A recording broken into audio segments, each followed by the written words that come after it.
Welcome to பென்ட்ரி study. நான் கார்த்திக் ராமச்சந்திரன் பேசுகிறேங்க. இன்றைக்கி நம்ம வரப்போகிற டிஎன்பிஎஸ்சி குரூப் 4 அண்ட் விஏஓ 2025க்கான எக்ஸாமில் எப்படி 180+ கொஸ்டின்ஸ் 270+ மார்க்ஸை கிராஸ் பண்ணுறது அப்படின்ற ஸ்ட்ராட்டஜியை பற்றி தான் பார்க்க போகிறோம்.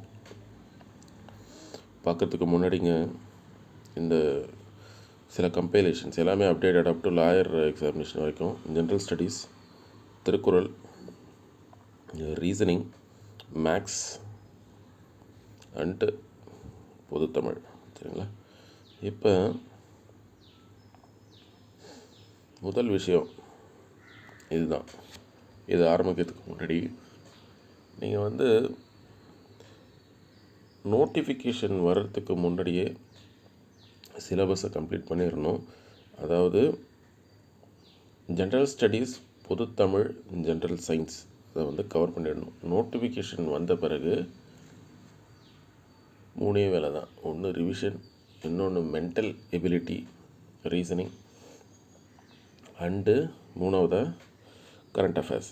இப்போ உங்களுக்கு இதுலேருந்தே தெரிஞ்சிருக்கும் கரண்ட் அஃபேர்ஸ் எப்படி படிக்கணும்னு சொல்லிட்டு. ஏதாவது ஒரு கம்பைலேஷன் எடுத்து படிங்க போதும். சரிங்களா? டிஎன்பிஎஸ்சி ரொம்ப பின்னெல்லாம் போகிறாங்க. இப்போ ரீசெண்டாக நடந்து முடிஞ்ச ப்ராசிக்யூட்டர் எக்ஸாமில் 2023 நோபல் பரிசு வாங்கியிருக்காங்க கூட கேட்குறாங்க. அதனால் நம்ம கரண்ட் அஃபேர்ஸை செப்டம்பர் ஜூலை தான் வச்சுருக்கோம் இலக்கா. அதில் நம்ம சில விஷயங்கள் இந்த ப்ரீவியஸ் இயர் கொஸ்டின்ஸ் அனாலிசிஸ் பண்ணி அது சில இதெல்லாம் ரொம்ப பின்னாடி போகிறாங்க. இந்த ஆஸ்கார், நோபல் பரிசு, தமிழ்நாட்டில் வழங்கப்பட்ட விருதுகள், அப்புறம் பத்மபூஷன், விபூஷன், அதெல்லாம் நம்ம எக்ஸாம் வரத்துக்கு நெருக்கத்தில் பண்ணுவோம். சரிங்களாங்க? இப்போ இன்னொன்று, எல்லோரும் இந்த ப்ரீவியஸ் இயர் கொஸ்டினில் பண்ணுற தப்பு, அப்டேட்டடாக இருக்கணும். இது பார்த்திங்கன்னா இப்போ கடைசியாக ஒரு வாரத்துக்கு முன்னாடி நடந்து முடிஞ்ச லாயர் எக்ஸாமினேஷனுக்கு அப்டேட் பண்ணிட்டேன் எல்லாத்தையும். அதுதான் ரொம்ப ரொம்ப முக்கியம். அப்டேட்டடாக இருக்கணும். ஏன்னா ஒரு கொஸ்டின் பேப்பர்னு நினைக்காதீங்க. அந்த ஒரு கொஸ்டின் பேப்பரில் 75 general studies, general science, current affairs, unit 6 எல்லாமே இருக்குது.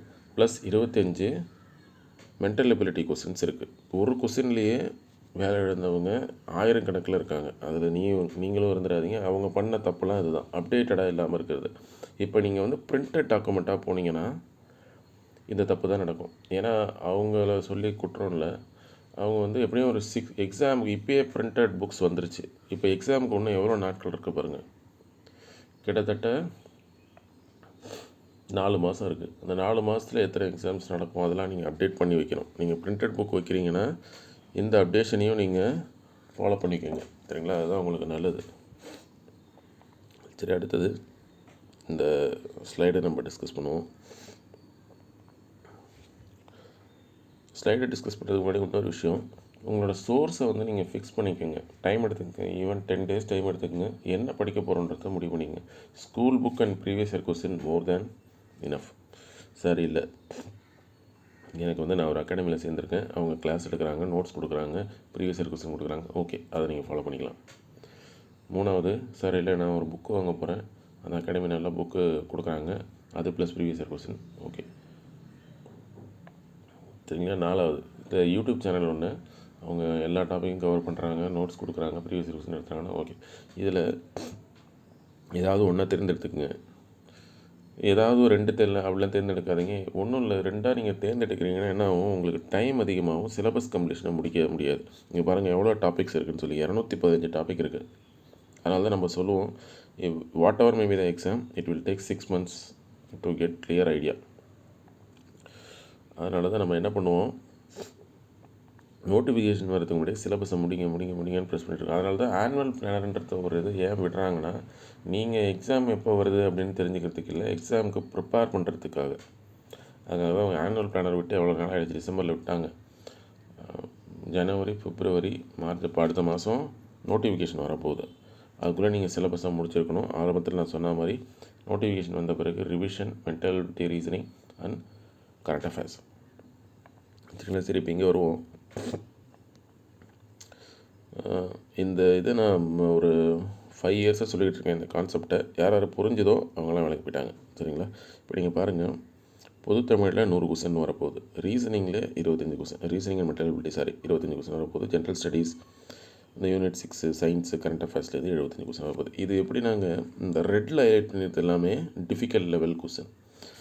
90 + 10 in Tamil, 20 + 5 in mental ability and reasoning, 60 + 15 in general studies and reasoning. So ஒரு 170 கொஸ்டின் நீங்கள் ஸ்கூல் புக்கையும் previous year question plus current affairs ஒரு 6 months பார்த்துட்டிங்கன்னா அட்டன் பண்ணுறதுக்கு ரொம்ப ரொம்ப ஈஸியாக இருக்கும்.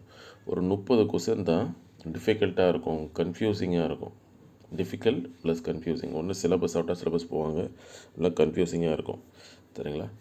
இதை உங்களுக்கு புரிஞ்சிச்சுனாலே புரிஞ்சிடும். நிறைய பேர் என்ன பண்ணுவாங்க, இல்லை நான் மென்டல் எபிலிட்டி ரீசனிங் 25 எடுத்தே தருவேன், தமிழில் 100 எடுத்தே தருவேன் அப்படின்னு உட்காந்துருப்பாங்க. அது வந்து கரெக்டான கான்செப்ட் கிடையாது. கண்டிப்பாக difficult level questions, confusing questions இருக்கும். பொது தமிழில் 10, மென்டல் எபிலிட்டி அண்ட் ரீசனிங்கில் 5, ஜென்ரல் ஸ்டடீஸ் ஜென்ரல் சயின்ஸில் 15, மொத்தம் 30. அதை நீங்கள் ஒன்றுமே பண்ண முடியாதுங்க. நீங்கள் எந்த மெட்டீரியல் சார் இந்த அகாடமிலேருந்து வந்துச்சு சார், இதுலேருந்து வந்துச்சு சார், அதனால் நான் அதை ஃபாலோ பண்ணுறேன் சார், ஆட்டை படிக்கிறேன், அதெல்லாம் வந்து வெரி வெரி புவர் கான்செப்ட். அது நீங்கள் பண்ணாதீங்க. பொது தமிழில் 90 + 20 + 60 அப்படி எடுத்திங்கனாலே உங்களுக்கு 170 வந்துடும். நான் ஆரம்பத்தில் தம்ப்நெயில் போட்டப்போ ஏன்னா 118 போட்டிருக்காரு, இங்கே 170 தான் வருது அப்படின்னு சொல்கிறேன் இல்லையா? நீங்கள் இந்த school book and previous year question எல்லாம் படிச்சிருந்தீங்கன்னா அந்த 170 போட்டுடலாம். ப்ளஸ் இந்த 30 கொஸ்டின் நெகட்டிவ் மார்க்கிங் கிடையாது, நம்ம ஏதோ ஒன்று மார்க் பண்ண தான் போகிறோம். அந்த மார்க்கிங்கே எலிமினேஷன் மெத்தட் அப்படின்னு ஒன்று இருக்குது. Elimination method plus smart guessing. அதனால தான் நீங்கள் வந்து ப்ரீவியஸ் இயர் கொஸ்டின் பேப்பர்ஸை நிறையா பார்த்துக்கிட்டே இருக்கணும்.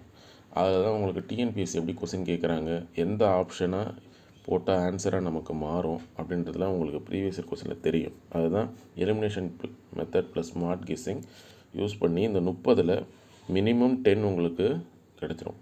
அதனால தான் 170 + 10 180. 20 போனால் போட்டு விடுங்க. சரிங்களா? நான் சொல்கிறது புரியுதாங்க? இதான் கான்செப்ட். நிறைய பேர் இதான் பண்ணுற தப்பு.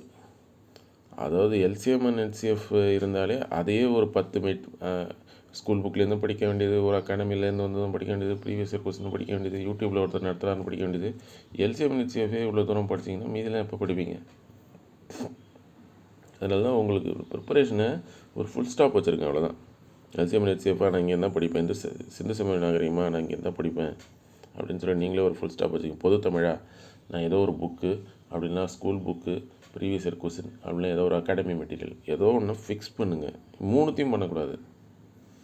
நான் யூடியூப்பில் வீடியோவும் பார்ப்பேன், ஒரு அகாடமி கொடுத்த புக்கையும் பார்ப்பேன், ஸ்கூல் புக்கையும் பார்ப்பேன் அப்படின்னா 3 உங்களுக்கு டைம் கன்சியூமிங். நான் சொல்கிறது புரியுதா? அதனால தான் ஃபிக்ஸ் பண்ணிக்கோங்க. முன்னாடியே ஃபிக்ஸ் இதை தான் நான் பண்ண போகிறேன்னு முடிவு பண்ணிவிட்டு அதுக்கப்புறம் ப்ரொசீட் பண்ணுங்கள். கீழே இருக்கிற டாபிக்ஸ் நான் ஸ்ப்ளிட்டப் கொடுத்துருக்கேன். நான் ஆரம்பத்தில் சொன்ன மாதிரி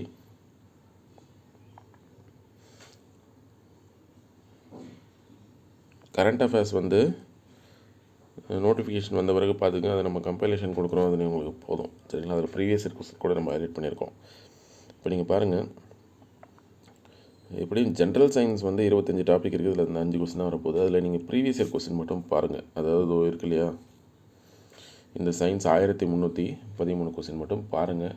உங்களுக்கு இன்னும் டைம் இருந்துச்சுன்னா உங்களுக்கு தெரியுமா கம்பைலேஷன் சயின்ஸ், அதில் ஒரு 1500 இருக்குது. 1500 + 1300 2800. இதை தாண்டி கொஸ்டின் வர வாய்ப்பே இல்லை. சயின்ஸை அப்படி க்ளோஸ் பண்ணிக்கோங்க. உங்களுக்கு வேணும்னா என் டாபிக் வேர் டு ஸ்டடி கூட படிச்சுக்கலாம். அடுத்தது பொது Tamil and mental ability reasoning ரொம்ப ரொம்ப முக்கியம். பொது Tamil and mental ability reasoning மேலே நான் போட்டிருக்கேன் பாருங்கள். 90 + 20 110+ எடுத்தால் தான் உங்களுக்கு வேலை கிடைக்கும், இல்லைன்னா உங்களுக்கு வேலை கிடைக்காது. நிறைய பேர் வந்து எக்ஸாமுக்கு அப்புறம் சார் கட் ஆஃப் என்னன்னு கேட்பாங்க. நான் சிம்பிளாக இதை காமிச்சு சொல்லுவேன். பொது தமிழில் 90+ வருதா, ரீசனிங்கில் 20+ வருதா, 60+ வருதா, அப்போ உங்களுக்கு வேலை உண்டு, அப்படி இல்லைனா வேலை இல்லை அப்படின்னு சொல்லி சிம்பிளாக முடிச்சிடலாம். அதை நான் இப்போயே சொல்கிறேன் கட் ஆஃப். என்ன இப்போயே சொல்கிறீங்க கட் ஆஃப், நிறைய பேர் கேட்கலாம். பட் இதுதான் நடைமுறை.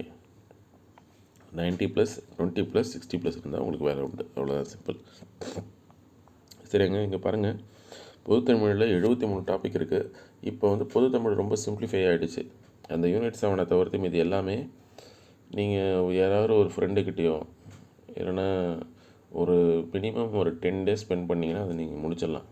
அந்த யூனிட் 7 மட்டும்தான். அதுவும் நம்ம கம்பைலேஷன் ப்ரீவியஸ் இயர் கொஸ்டின் கொடுத்ததுனால அதுவும் ஈஸி தான். இப்போ ரொம்ப ரொம்ப ஈஸி ஆகிடுச்சு. அட்டை படிக்கவே தேவையில்லை.